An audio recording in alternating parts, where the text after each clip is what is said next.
शेषार्यवंशकलशोधरिपूर्णचन्द्रम् श्रीमन्नृसिंहगुरुवर्यपदाब्जभृङ्गम् श्रीमन्ननन्तगुरुवर्यसुतम् गुणाब्धिम् सम्पत्कुमार गुरुवर्यमहम् प्रपद्ये।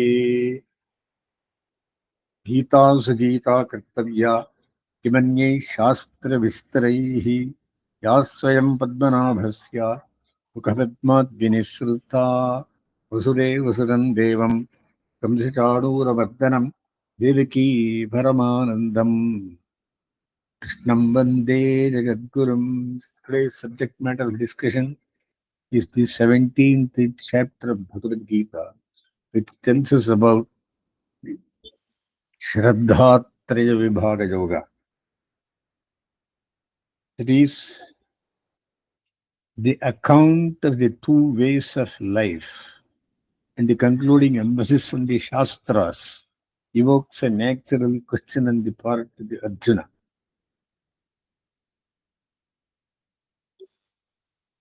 Supposing a person practices religion with great earnestness and faith in his own way and does not follow the rules of the Shastra, how is he to be adjudged? Is his devotion to be classified as sattvic, rajasic, or tamasic? Devotion to religion that is deep but does not abide by the regulations and the scriptures calls for a proper estimate. The question is whether there are laws, objective and inexorable, in spiritual life also. Are not keenness of faith and intensity of devotion all sufficing for religious progress? So Krishna does not offer any straight answer, for the question does not admit of an answer without some preliminary clarification.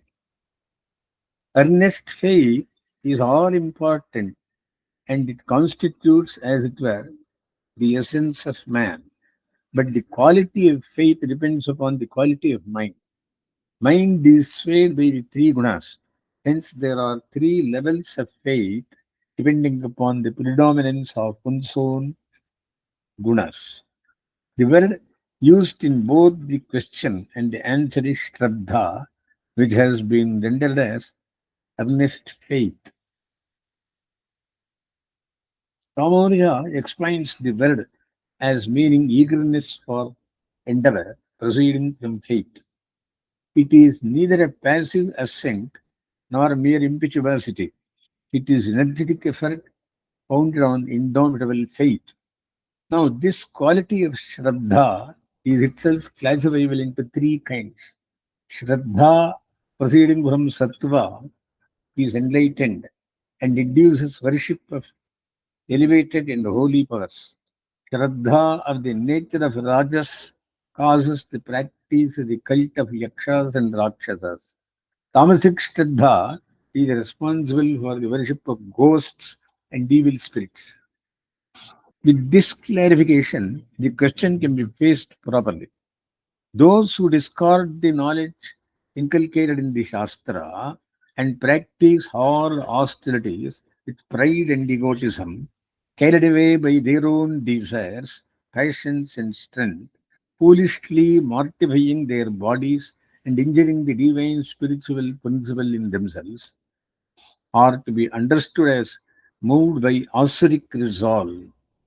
In other words, the Shraddha that is not sattvic and for that very reason is illuminated by the wisdom of the Shastra is asuric in the extreme. The chapter proceeds next to classify food, sacrifice, penance, and charity. Ahara, yajna, dana, tapas. Into three kinds of accordance with the gunas. The food which conduces to longevity, intellectual alertness, strength, health, happiness, and satisfaction, and is sweet, mixed suitably with oil or ghee, substantial and pleasing to look at, is liked by men characterized by sattva.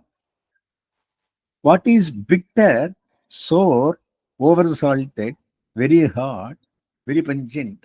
What dries up the eater and causes burning sensation is food that is relished by the men of Rajas.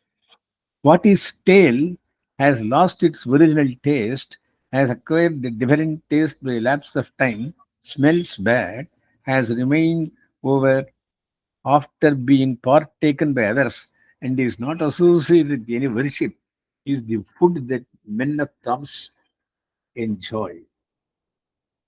Similarly, that sacrifice is sattvic, which is performed without a desire for any fruit, in accordance with the scriptural injunctions, and one who contemplates it as his duty. That which is performed with the desire for fruits and for the sake of religious fame is rajasic. That which is bereft of authority, which uses offerings not sanctioned in scriptures, in which the right hymns to gods are not recited, which is not backed by faith, and is devoid of the enjoying the gifts, is said to be tamasic. Similarly, tapas or penance is threefold, that is the body, speech, and mind. Kaya, vacha, manasa. The worship of gods, Brahmins, and preceptors and enlightened ones, bodily purity, sincerity of conduct, absence of lustful attitude towards women, and non injury to creatures constitute bodily penance. Speech that does not wound is true and conducive to the happiness and welfare of others. And also the recitation of the scriptures constitute the penance of speech. Tranquility of mind, the habitual direction of thought towards the good of others, control of speech by the mind, the concentration of the mind on the object chosen for contemplation, and the withdrawal of mind from thoughts not connected with the Atman, these together constitute the penance of the mind. There are three grades of penance according to the Gunas. This threefold penance, practiced with great earnestness and faith, with the idea that it is worship of the Supreme Being, and with no thoughts of any reward, is penance of sattvic variety.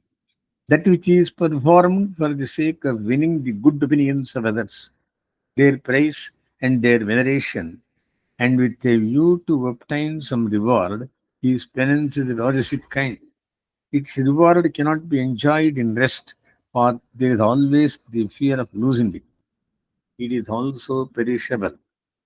That penance which is undertaken through lack of correct understanding and involves self mortification and the suffering of others also is penance of the Thomasic type. Charity that is done motivated solely by the idea of duty, but not in turn for favors received and at the proper time, place, and to the proper person is named Sattvic Dana or charity. Giving of gifts in return for favors received or with the motive of gaining some return, and that not gifts specially valuable, is charity as a logistic variety. Charity at the wrong time and place to wrong persons without due respect and in a humiliating manner is charity of the opposite kind. So far, the chapter carried forward in a way the thoughts of the previous chapter. The Asuric and Daivi modes of life were fully portrayed, and the distinctive characteristic of the latter was set to lie in its conformity to the Vedic scripture. Then the question was raised about the status of religion, religious life, full of earnest faith, but in non-conformity to the scriptural commandments. In answer, a clarification of faith itself was given, and it was shown that faith of the highest kind was sattvic, and hence was guided by the illumination provided by the Shastra.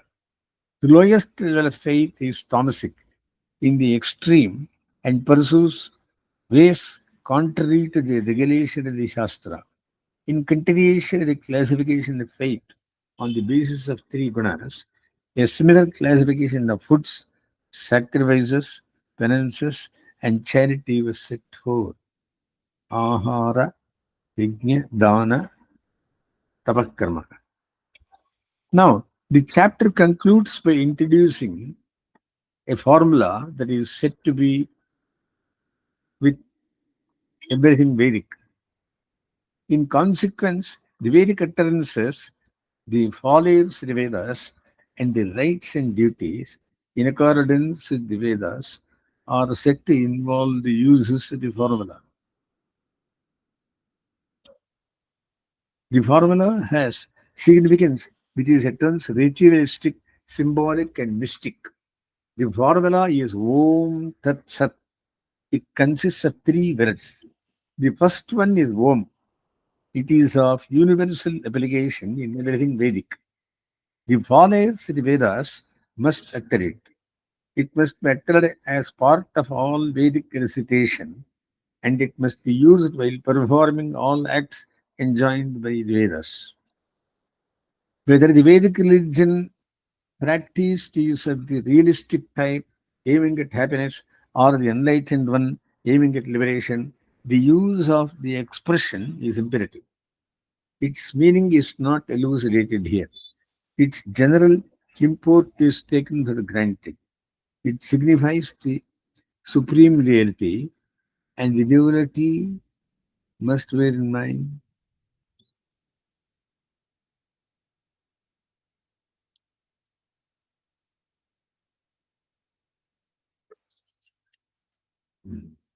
His life is one of the continuation dedication to that all comprehending principle. Even as Brahman is the supreme principle in existence, it should be accorded the central place in life. Such is the significance of the universal employment of the sacred expression, Om Tat Sat. In the full interpretation of Om, it represents the supreme act of self surrender to God. On that interpretation, its utilization by all the followers of the Vedas in all their recitation of the sacred hymns and in all their performance of sacred acts is of vital spiritual significance. It converts life into a perpetual adoration. The next expression is Tat. It signifies Brahman. It is specifically to be used by the aspirants after liberation. Contemplating Brahman and surrendering the fruits of one's deeds to him, one should live the spiritual life, and such a life would lead one to final freedom. The use of the expression symbolizes both the renunciation of the fruits of action and the march through such a life to Brahman, the ultimate goal. The third word of the formula is Sat. It signifies both what exists and what is good, auspicious or beneficial. The latter import is the one intended here. Sat therefore means good here, and it implies devotion to deeds of goodness such as sacrifice, penance, and charity. The expression must be used while engaged in acts of righteousness, which are set on the authority of the Vedas.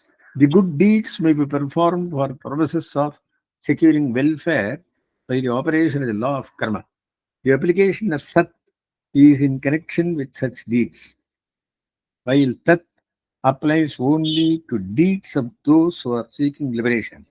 The term Sat applies to the others who just seek the good things of life through adherence to the righteous path of life. Om enters into the whole of Vedic life, whether one seeks mere welfare or emancipation.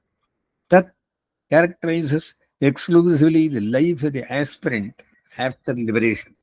Sat marks and defines the life of goodness, not yet hitched to the local, to the ideal of liberation. In other words, life is conformity with the Vedic consists of the consciousness of God in all the doings of life. Within the Vedic life itself, there is a lower level of mere goodness, which is pursuit of welfare falling from goodness. There is a higher level of complete detachment from personal concern and a total seeking of God as an end in itself. The formula enunciated covers both these aspects of the life in conformity to the Vedas. Here we touch the climax of the characterization of Devi Sampat. The drift of the chapter might seem to minimize the importance of Shraddha and exalt the role of conformity to the Shastra. Personal fervor of faith and devotion do not appear to have received their due. The impression is corrected in the last verse. In spite of utmost conformity to the rules of the Shastra, sacrifice, penance, and charity, Yajnadana karma, if they are not done with fiery Shraddha, as they are not of any avail, either in the plane of mere goodness or on the plane of the pursuit of liberation. The final teachings of the chapter, as pointed out by Vedanta Rishika, is the affirmation of the equal importance of Shraddha and Shastra. So, to conclude, we have to understand that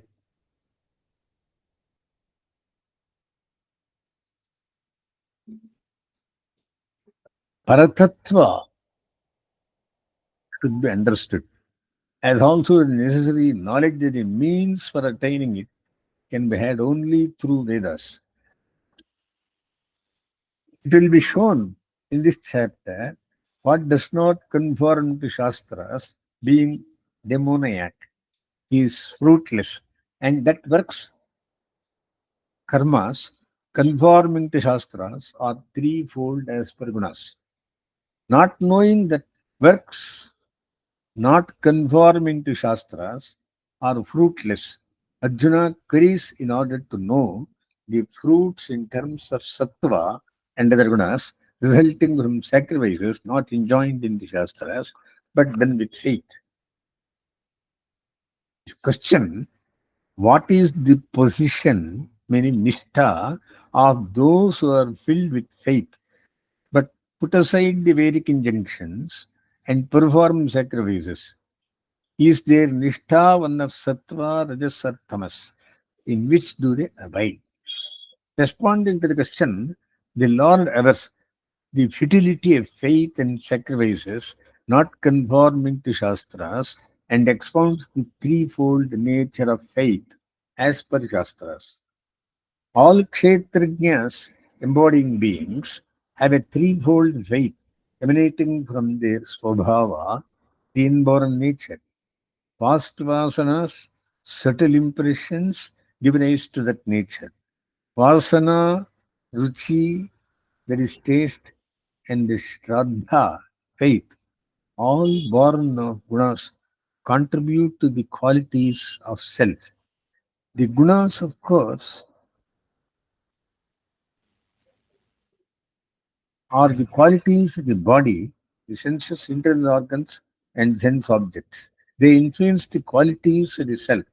These are vasanas originating from body experiences with origin in the gunas. Therefore, faith is threefold as characterized by sattva, rajas, and tamas. Listen about this truth. Sattvam means antahkarana or manas, mind representing body and senses. Everyone's faith is as per his mind. This means that whatever guna one's sattva or the internal organ is combined with, his faith goes with it.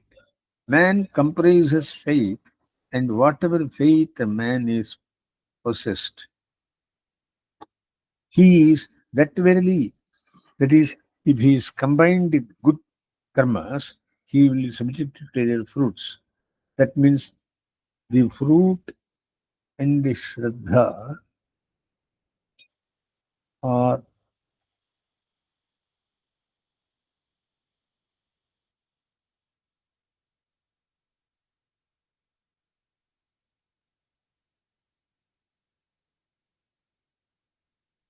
faith related.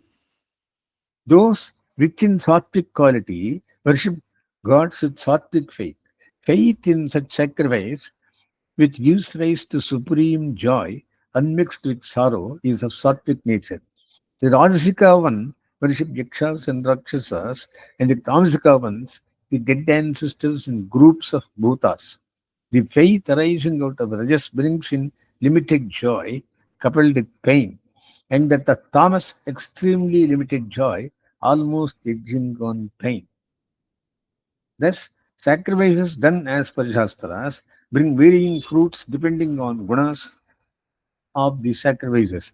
But those not as per Shastras result in no happiness, and so are more my commandments. In fact, from them results calamity. The Lord goes on to elaborate this. Those engaged in terrible austerities and sacrifices, demanding heavy exertion, which are not as per Shastras, and those who are driven by by sensual desire, attachment, and passion, and possessed of hypocrisy and ostentation, they torture the elements such as earth in their bodies.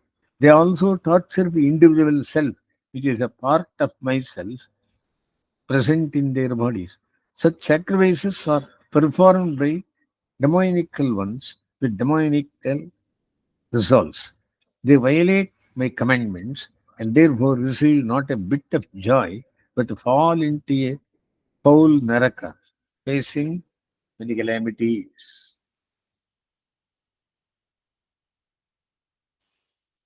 So, the final conclusion